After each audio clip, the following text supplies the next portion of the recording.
नमस्कार। आज हम एक बहुत ही दिलचस्प किताब पर गहराई से बात करने वाले हैं। रेचल हॉलिस की गर्ल स्टॉप अपोलोजाइजिंग। हाँ, ये किताब वाकई कई लोगों के लिए, खासकर महिलाओं के लिए आंखें खोलने वाली साबित हुई है। बिल्कुल। इसका पूरा टाइटल है girl stop apologising, a shame free plan for embracing and achieving your goals. और ये टाइटल ही बहुत कुछ कह देता है ना। सही कहा।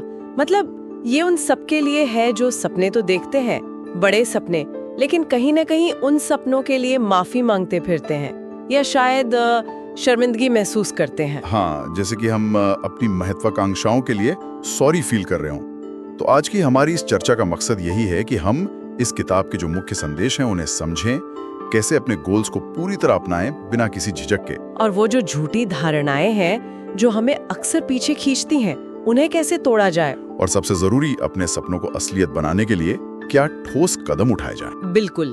तो हम किताब के कुछ खास हिस्सों पर फोकस करेंगे। रेचल का एक बहुत पावरफुल आर्गुमेंट है जो शायद इस पूरी किताब का निचोड़ है। तुम्हें अपने सपनों के लिए सॉरी कहना बंद करना होगा। क्यों है ये इतना जरूरी? चलिए इसी पर बात शुरू करते हैं। हाँ, तो शुरुआत करते हैं किताब के पहले हिस्से से। यहाँ रेचल उन आम झूठों की बात करती हैं जो हम अक्सर खुद से बोलते हैं या समाज हमें यकीन दिला देता है, और ये झूठ हमें छोटा महसूस कराते हैं, हमें रोकते हैं। अच्छा, जैसे कि कौन से झूठ? कुछ उदाहरण देंगे? हाँ बिल्कुल। जैसे ये सोचना कि मैं शायद काफी नहीं हूँ, या मैं इस लायक नहीं हूँ, या फिर वो वाली सोच कि मेरी जिम्मेदारी है कि मैं सबको हर वक्त खुश रखूं। ओह हाँ, ये सबको खुश रखने वाला प्रेशर तो बहुत रियल है। बहुत ज्यादा। और एक और आम झूठ है, मुझ में डिसिप्लिन नहीं है या मैं कंसिस्टेंट नहीं रह सकती। रेचल कहती है कि ये बातें हम इतनी बार सुनते हैं या खुद से कहते हैं कि वो हमारे अवचेतन मन में, मतलब सबकॉन्शियस माइंड में बैठ जाती है, और फिर ये हमें आगे बढ़ने से रोकती हैं, है ना?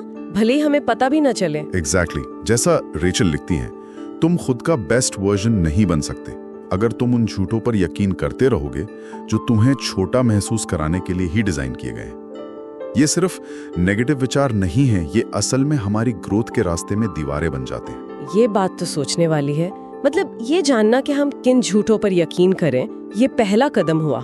हाँ, पहला और शायद सबसे जरूरी कदम, सेल्फ अवेयरनेस। तो अगर हमने इन झूठों को पहचान लिया तो अगला सवाल आता है कि हम अपने असली लक्ष्य कैसे तय करें। वो लक्ष्य जो वाकई हमारे हों, न कि किसी और की उम्मीदों पर आधारित। हाँ, ये दूसरा महत्वपूर्ण हिस्सा है किताब का, अपने लक्ष्य खुद तय करना। और यहाँ मुझे एक बात बहुत दिलचस्प लगी। रेचल कहती हैं कि गोल्स को लेकर क्लैरिटी, मतलब स्पष्टता, सिर्फ सोचने या इंतजार करने से नहीं आती। सही। वो कहती हैं क्लैरिटी कम्स फ्रॉम एक्शन, यानी स्पष्टता एक्शन लेने से, कुछ करने से आती है। हाँ, मतलब जब तक हम पहला कदम नहीं उठाते, हमें पता ही नहीं चलता कि हमें असल में क्या चाहिए या अगला कदम क्या होना चाहिए। ये मुझे बहुत प्रैक्टिकल लगा। बिल्कुल। और इससे जुड़ी एक और जरूरी बात रेचल कहती है, हमें अपने सपनों के लिए किसी से परमिशन लेने की जरूरत नहीं है। हाँ, ये इंतजार करना छोड़ना होगा कि कोई और आएगा और कहेगा हाँ तुम्हारा सपना ठीक है, तुम ये कर सकती हो। सही कहा। वो जिम्मेदारी हमें खुद लेनी होगी। Stop waiting for someone else to tell you it's okay, ये उनका मैसेज है। वाह, ये तो बहुत सशक्त करने वाली बात है। लेकिन जैसे ही हम जिम्मेदारी लेने की सोचते हैं या एक्शन लेने का प्लान बनाते हैं, तभी बहानों की पूरी फौज सामने आ खड़ी होती है। हाँ है ना? हाँ बिल्कुल। और यही किताब का तीसरा सेक्शन है ना? बहानों को पहचानना और उन्हें तोड़ना। हाँ, और बहाने भी कितने जाने पहचाने होते हैं। सबसे कॉमन, मेरे पास टाइम ही नहीं है। ओह हाँ, ये तो मेरा भी फेवरेट है। कभी कभी सबका ही होता है शायद। फिर मैं एक माँ हूँ, मेरे पास इतनी जिम्मेदारियां हैं, या अब मेरी उम्र निकल गई, अब क्या नया शुरू करूं। और वो वाला, मेरे पास पैसे नहीं है, या मेरे पास सही रिसोर्सेज नहीं है। हाँ, और इन सब के पीछे छुपा हुआ एक और बहाना, या शायद डर, मुझसे हो नहीं पाएगा, या मैं फेल हो गई तो ये बहाने असल में है क्या? क्या ये सिर्फ बहाने हैं या कुछ और?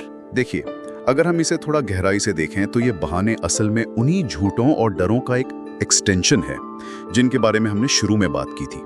वो जो मैं काफी नहीं हूं वाला झूठ था, वही इन बहानों के रूप में बाहर आता है। अच्छा।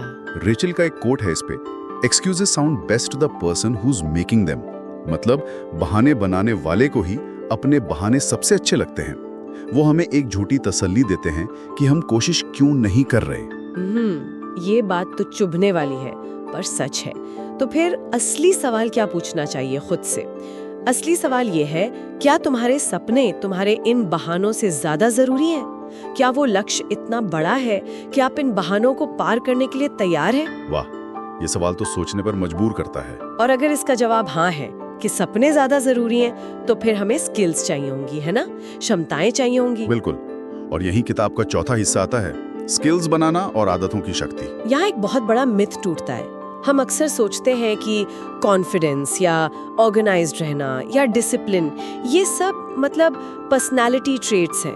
कुछ लोगों में होते हैं, कुछ में नहीं। हाँ, ये आम धारणा है, लेकिन रेचल इसे चैलेंज करती हैं। वो कहती हैं, no one is born with the skills, they learn them. कोई भी इन गुणों के साथ पैदा नहीं होता। मतलब कॉन्फिडेंस भी एक स्किल है जिसे सीखा जा सकता है। हाँ, वो कहती है कॉन्फिडेंस कोई पर्सनालिटी का हिस्सा नहीं, बल्कि एक आदत है, एक मसल की तरह, जिसे आप प्रैक्टिस से मजबूत बना सकते हैं। ये तो बहुत बड़ी बात है। इसका मतलब है कि अगर मुझ में आज कॉन्फिडेंस की कमी है, तो मैं उसे डेवलप कर सकती हूँ। बिल्कुल। और यही बात दूसरी स्किल्स पर भी लागू होती है। टाइम मैनेजमेंट, प्लानिंग, कम्युनिकेशन, ये सब सीखी जा सकती हैं। तो ये सब जानने का मतलब क्या हुआ? मतलब ठीक है, स्किल सीख सकते हैं, बहाने तोड़ने हैं, लेकिन ये होगा कैसे? इसका जवाब है आदतों से, हैबिट्स। रेचल इस पर बहुत जोर देती है कि हमारा भविष्य किसी एक बड़े दिन या किसी बड़े इवेंट से नहीं बनता। अच्छा, तो फिर किससे बनता है? वो बनता है हमारी रोज की छोटी छोटी आदतों से, हमारी डेली रूटीन से। वो जो छोटे छोटे काम हम रोज करते हैं या नहीं करते, वही मिलकर हमारा भविष्य तय करते हैं। जैसे कि कैसी आदतें? जैसे सुबह का एक तय रूटीन बनाना, भले ही वो सिर्फ 15 मिनट का ही हो। अपने गोल्स को रोज याद करना, शायद कहीं लिख कर रखना। अपने लिए बाउंड्री सेट करना, यानी ना कहना सीखना। कोई नई स्किल सीखने के लिए रोज थोड़ा वक्त निकालना। मतलब कंसिस्टेंसी इज द की। हाँ, लगातार छोटे कदम उठाना। हाँ, बिल्कुल, कंसिस्टेंसी। और एक और पावरफुल आइडिया है, भविष्य की उस बेस्ट वर्जन की तरह आज ही एक्ट करना शुरू कर दो, जैसा तुम बनना चाहती हो। Oh, start behaving like her today, ये वाला। हाँ भाई, सोचो कि वो इंसान जो अपने गोल्स हासिल कर चुका है, वो कैसे उठता होगा, कैसे दिन बिताता होगा, कैसे फैसले लेता होगा, और वैसा ही आज से करना शुरू कर दो। ये माइंडसेट शिफ्ट बहुत पावरफुल है। ये तो वाकई बहुत इंस्पायरिंग है। तो अगर हम इस पूरी बातचीत को समेटें, तो सबसे बड़ी सीख क्या निकलती है इस किताब से? मेरे ख्याल से सबसे बड़ा टेक अवे यही है जो किताब का टाइटल कहता है, अपने सपनों के लिए, अपनी इच्छाओं के लिए, अपनी महत्वाकांक्षाओं के लिए माफी मांगना बंद करो। हाँ, और अपनी कीमत पहचानो। उन झूठों को पहचानो जो तुम्हें रोक रहे हैं। उन बहानों को तोड़ो जो तुम्हें कंफर्ट जोन में फंसाए रखते हैं। और फिर अपने लक्ष्यों की तरफ छोटे लगातार कदम बढ़ाओ। रोज स्किल सीखो, आदतें बनाओ। बिल्कुल, रेचल का वो मैसेज बहुत पावरफुल है। The only person you are destined to become is the one you decide to be. मतलब आप वही इंसान बनते हैं जो आप बनने का फैसला करते हैं। आपकी जिंदगी आपके फैसलों से बनती है, किसी और की राय से नहीं। सही कहा, डेस्टिनी बाहर से नहीं आती, वो अंदर से बनाई जाती है। तो इस नोट पर हम अपने श्रोताओं के लिए एक सवाल छोड़ते हैं। हाँ, एक विचार। आज से वो कौन सा एक बहाना है जिसे आप तोड़ना शुरू करेंगे? बस एक, ताकि आप अपने उस बेहतर संस्करण की ओर पहला कदम बढ़ा सकें जो आप वाकई बनना चाहते हैं। इस पर जरूर सोचिएगा। अगर आप अब तक हमारे साथ जुड़े हुए हैं तो जाहिर है ये बातें आपके लिए मायने रखती हैं। तो इस वीडियो को लाइक जरूर करिए, और अगर आप चाहते हैं कि हर हफ्ते ऐसी ही लाइफ चेंजिंग बातें, गहरी चर्चाएं आप तक पहुंचती रहें, तो सब्सक्राइब करना मत भूलिएगा।